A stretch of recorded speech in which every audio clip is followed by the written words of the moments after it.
Well, to every young artist out there, I think what's very important is your ability to be able to cultivate your core fan base, for you to be able to understand that there are people that would constantly stream your music, listen to your music, buy your merch, write out for you.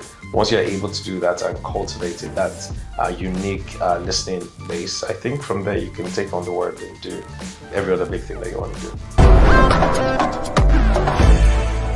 You're watching the Career Series powered by MTN. I'm your host, Talula Doherty Aditono, and today's guest is Suave. He is the Programs Director at Beat FM and also an on-air personality. So nice to have you on. Same here. It's great to be here. Thank you. So let's talk about your career, because you started off as an on-air personality, a very popular on-air personality, and now you're the Programs Director at Beat FM, which is more of a sort of corporate role.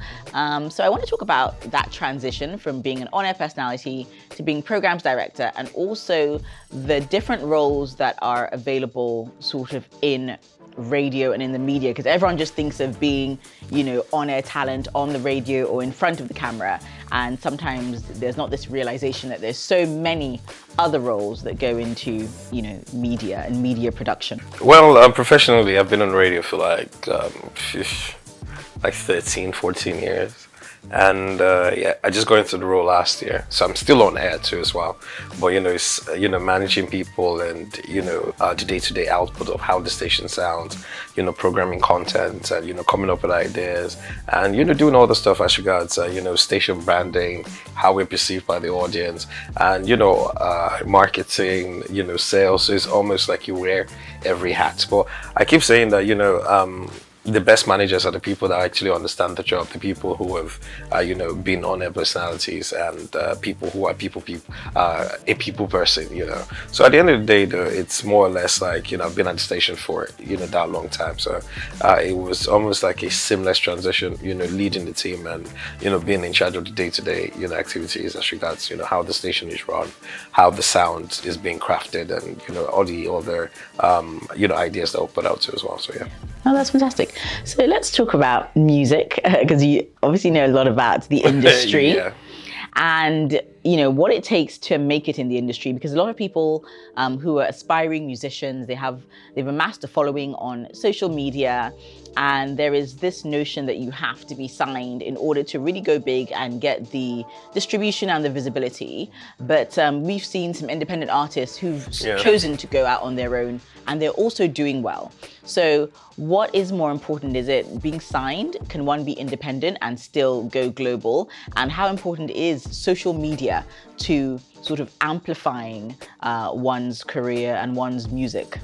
Well, I say everything is important, because when you're signed to a big, label, you get an opportunity for you to be able to, leverage on their networks, which is distribution, media, a bunch of other things. And so there are a lot of favors that you can be able to call in.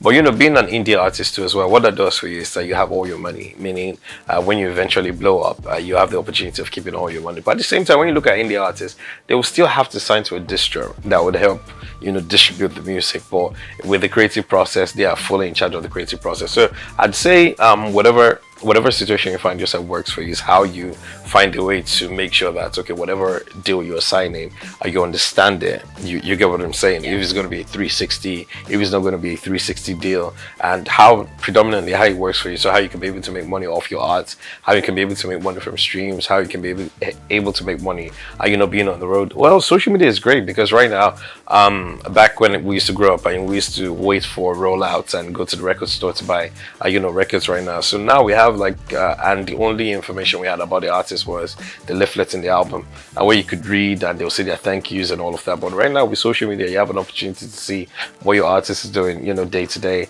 and what they are up to, and just forge some sort of connection as well. So at the end of the day, social media has its pros and its cons, but I believe that it's just made the world smaller and just connected audiences from everywhere. Predominantly that, yeah. Oh, fantastic. Interesting. Very interesting take. I love that. So let's talk about artists and going global versus staying local, because recently we've seen the explosion of Thames, obviously on the world stage.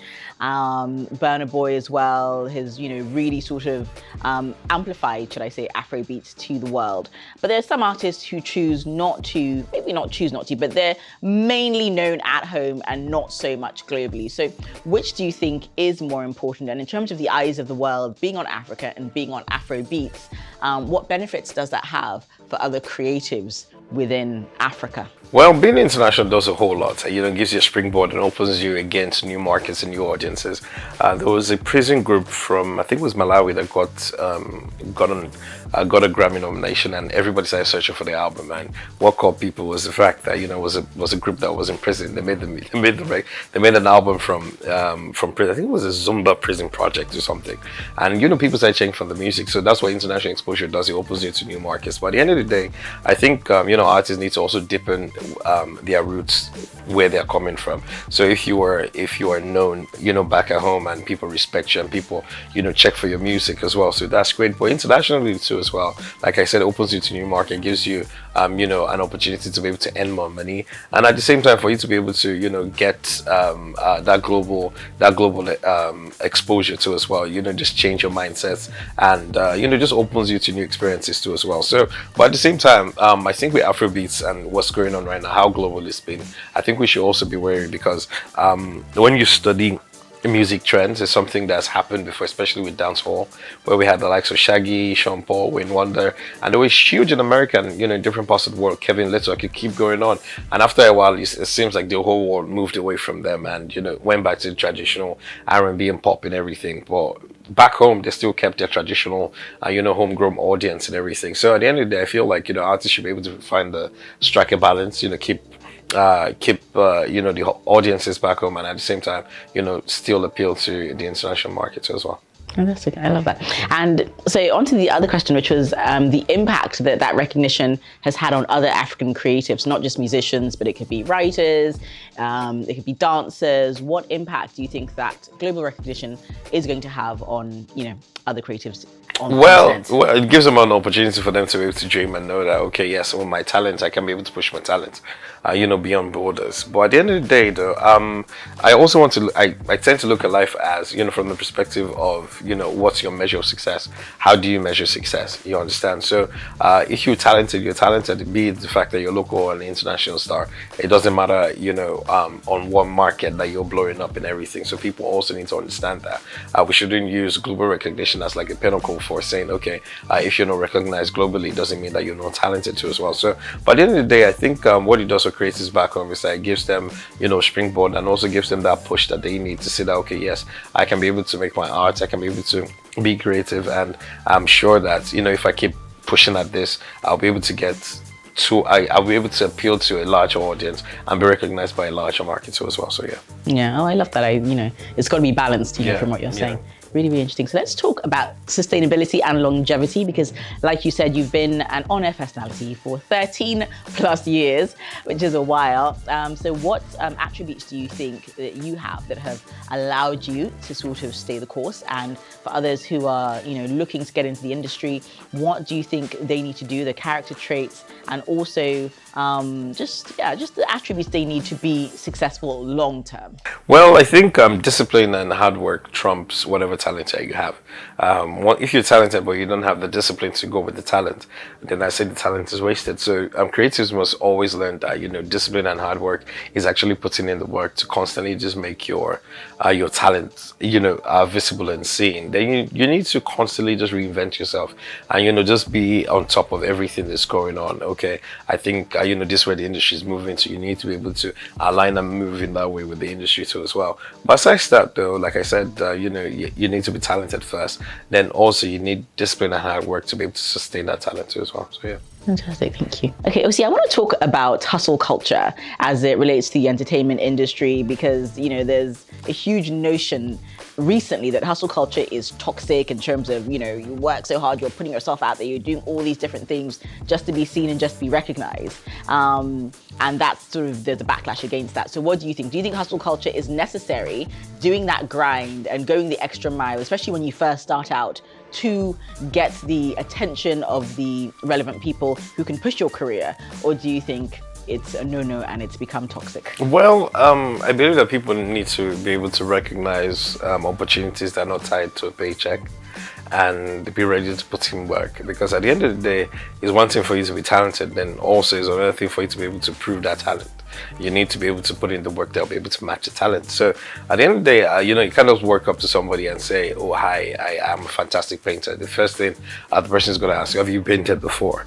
And even if you've painted before, it's like, okay, let's see how you can stay the course. Let's see how disciplined you are. Let's see if you would show up or anything. So I believe that, you know, it's not a mentality of no good thing comes easy, but it's a mentality of discipline, constantly just applying yourself and constantly, you know, trying to get your foot into doors, for you to be able to see opportunities that don't necessarily come with a paycheck, and for you to just try to say, okay, well, all I want to do is put my foot in and be able to show them that, you know, I'm talented enough for me to be able to, you know, go to the next level. So people need to understand that, you know, the foundation of any talent anywhere is discipline and hustle. You constantly need to apply yourself. So hustle might not be, you know, how we tend to see it, like, you know, literally, but hustle might be, you know, the amount of time you spend honing your craft. Hustle might be the amount of work that you've done. Hustle might be you trying to get your work out there. So anything that requires like a learning process or a learning period is hustle. So I don't think anybody shy away from it. Yeah, it can be toxic.